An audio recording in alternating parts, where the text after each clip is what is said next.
Welcome to IAS 16 Masterclass by Mango Accounting. This video covers all major topics of IAS 16 and are listed as follows. Let's start with the definition of property, plant and equipment.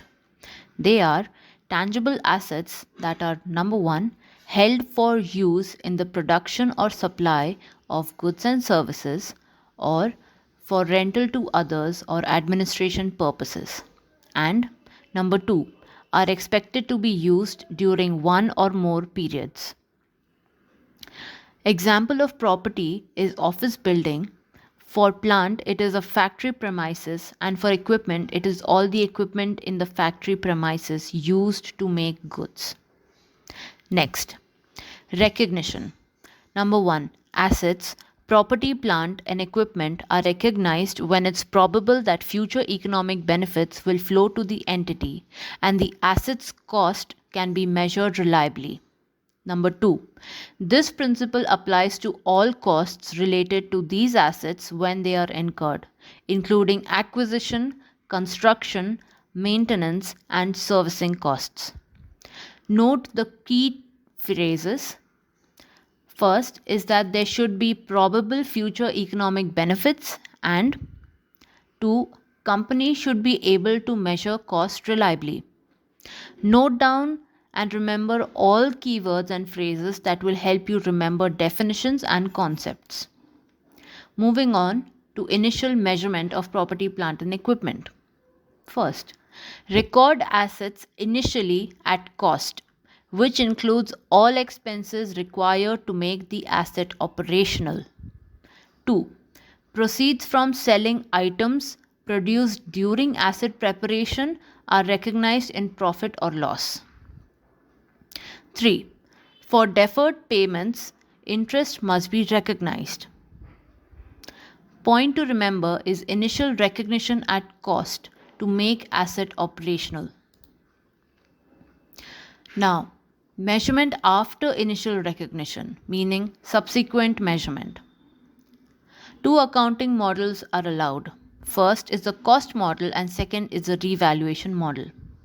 In the cost model, the asset is recognized at carrying value cost less any depreciation or impairment. So we will start with cost of the asset minus accumulated depreciation minus impairment, which will give us new carrying value of the asset at the end of the period. Second, revaluation model. The asset is recognized at revalued amount less any subsequent depreciation or impairment.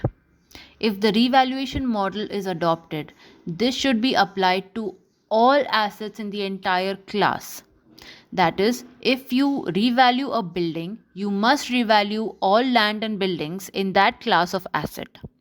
Revaluations must also be carried out with sufficient regularity so that the carrying amount does not differ materially from that which would be determined using fair value at the end of the reporting period.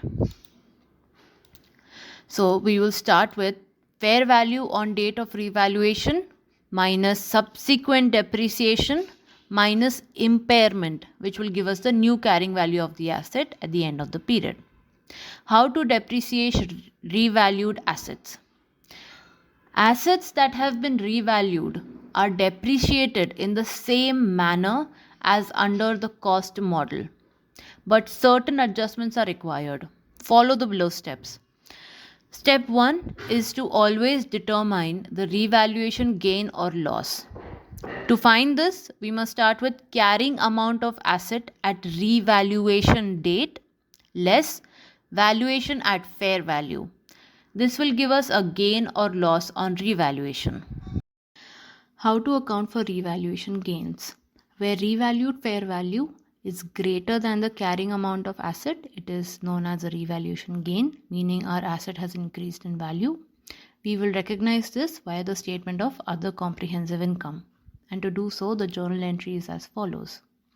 We will debit non-current asset cost, which is the difference between valuation and original cost. We will also debit the accumulated depreciation. Here we are eliminating any accumulated depreciation. Credit revaluation surplus, This is the gain on revaluation recognized in other comprehensive income. Revaluation surplus is a heading that comes under other comprehensive income. Moving on to an example, a company purchased a building on 1 April 01 for $100,000. The asset had a useful life at that date of 40 years. On 1 April 03, the company revalued the building to its fair value of $120,000.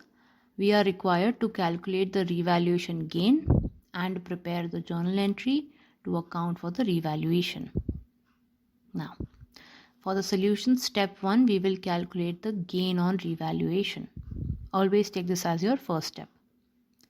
Alright, so the gain on revaluation as per the previously given formula is carrying amount of non-current asset at revaluation date less fair value, and with this gives us the gain on revaluation. So the carrying amount was this is minus any depreciation that had been done for 2 years. Okay, it's $95,000. The fair value on 1 April 03 is $120,000, and that gives us the gain on revaluation of $25,000. Step 2. Pass journal entry as follows. We will debit buildings with the cost 120 minus 100, which gives us $20,000. This is our non-current asset. Second, we will debit buildings accumulated depreciation account. We have accumulated depreciation of 2 years from 01 to 03. This is $5,000. We will credit revaluation surplus, which is under the OCI. This gives us $25,000 in credit. Note that the $25,000 revaluation gain, which has been credited to the revaluation surplus, would be recognized as a gain in the other comprehensive income, as well as being presented as a movement in the revaluation surplus in the statement of changes in equity. Next, how to account for revaluation loss.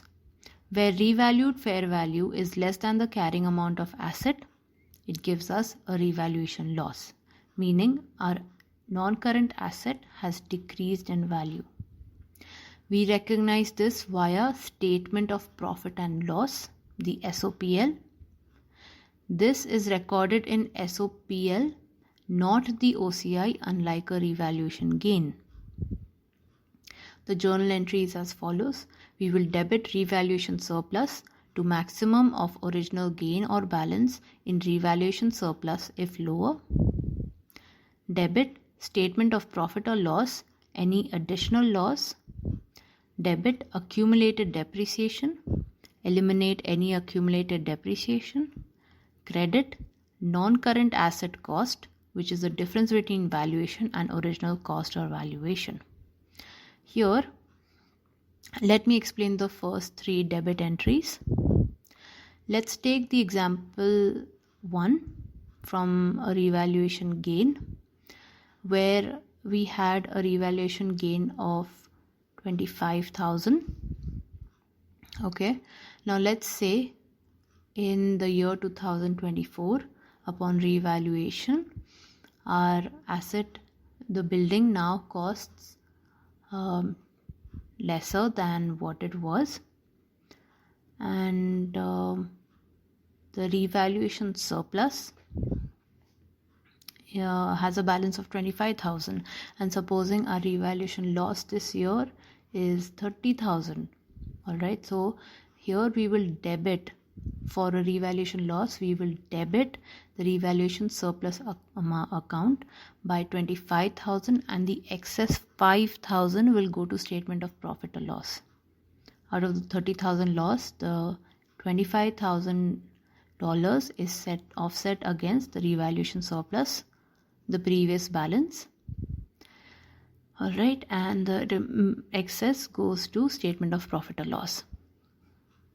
And the third, which is accumulated depreciation, is the same as before. We are eliminating any previous depreciation. Next, This is a very important example given by ACCA itself. The carrying amount of Zenco's property at the end of the year amounted to $108,000. Cost or value $125,000 and accumulated depreciation of $17,000. On this date, the property was revalued and was deemed to have a fair value of $95,000. The balance on the revaluation surplus relating to a previous revaluation gain for this property was $10,000. Required, calculate the revaluation loss and prepare the journal entry to account for the revaluation. Now, for the solution, again, step 1 is going to be calculating your loss or gain on revaluation. Start with the carrying amount of the NCA at revaluation date, which is $108,000, less the fair value, which is $95,000. We have a positive figure of $13,000, meaning it is a loss on revaluation. Our fair value is lesser than the the carrying amount of the asset. Next, the journal entry. Now that we have our figures, we will debit the revaluation surplus with $10,000 because that is the previous gain balance that we had. All right, we have furthermore $3,000 left. This we will put in the statement of profit and loss. Now this is the statement given, the solution given by ACCA itself. So I have not tampered with it. Instead, I have provided the name of the account to which we will debit the excess loss to, which will be the loss on revaluation account, and we will put in the amount of $3,000. Next, set off any previous depreciation. Accumulated depreciation debit by $17,000. Credit the property with the value or cost of $30,000. Note that the $10,000 portion of the revaluation decrease, which has been debited to the revaluation surplus, would be recognized as loss in the other comprehensive income, as well as being presented as a movement in the revaluation surplus in the statement of changes in equity. Depreciation of revalued assets. Depreciate the assets as per its new estimated remaining life and revised fair value. This is why we write off any accumulated depreciation. The formula for new depreciation will be value of revalued asset less residual value divided by remaining useful life. Next, disposal of revalued assets. When a revalued asset is disposed of, any revaluation surplus can be transferred directly to retained earnings or retained in equity under the heading revaluation surplus. This transfer should not go through profit or loss. Moving on, other points regarding revaluation of assets. 1. Gains from revaluations are usually credited to other comprehensive income and accumulated in equity. Regular revaluations are performed to maintain asset values close to fair market value. Okay, and these should be annual reconsiderations.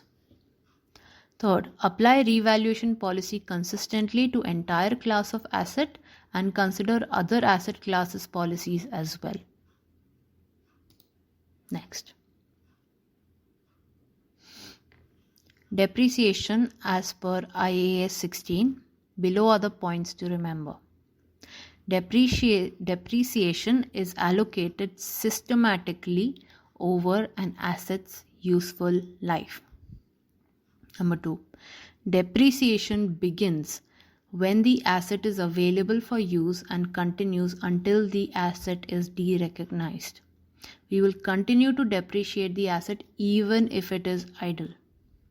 Now please note for point number 1, systematically does not mean equally. Hence we have two main methods, the reducing balance method and the straight line method. Okay, point number 3, useful life and residual value should be reviewed annually with changes treated as changes in estimates as per IAS 8. Point number 4 is in reference to point 1, where we are asked to allocate depreciation as per a system. Okay, so point 4 says that depreciation method should reflect the pattern of economic benefits consumption. To understand this in one go, note that straight line depreciation results in a constant charge over the useful life if the residual value of the asset does not change. The diminishing balance method results in decreasing charge over the useful life. So depending on the company's usage pattern, it may use either of the methods justifiable. Okay, point number 5 is depreciation should be charged to profit or loss unless it is included in the carrying amount of another asset. Key points to remember is that useful life and residual value should be annually reviewed. Moving on, impairment of assets as per IAS 16. Recoverability of carrying amount. Number 1, impairment testing and recognition may be necessary if an asset's carrying amount is not recoverable.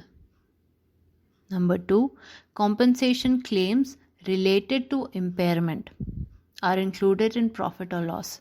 Could be insurance claims. This will go through our statement of profit or loss. Moving on to derecognition. Number 1, assets are removed from financial statements upon disposal or when no future economic benefits are expected. If you recall the definition of an asset, it means that an asset is one which enables future economic benefits to flow to the company. So if an asset becomes incapable of doing so, it ceases to meet the definition and must be derecognized. Alright. Point number 2 is gains or losses on disposal are recognized in profit and loss. Statement of profit or loss, SOPL. Alright, so this was a detailed discussion and explanation of IAS 16. I've included 2 examples for revaluation. These are the official examples provided by ACCA, so make sure you go through them and revise them. Like, share and subscribe to Mango Accounting on YouTube for more accountancy classes. You are invited to comment your any concerns or questions or doubts, etc. that you may have about accountancy and its various bodies. See you in the next class.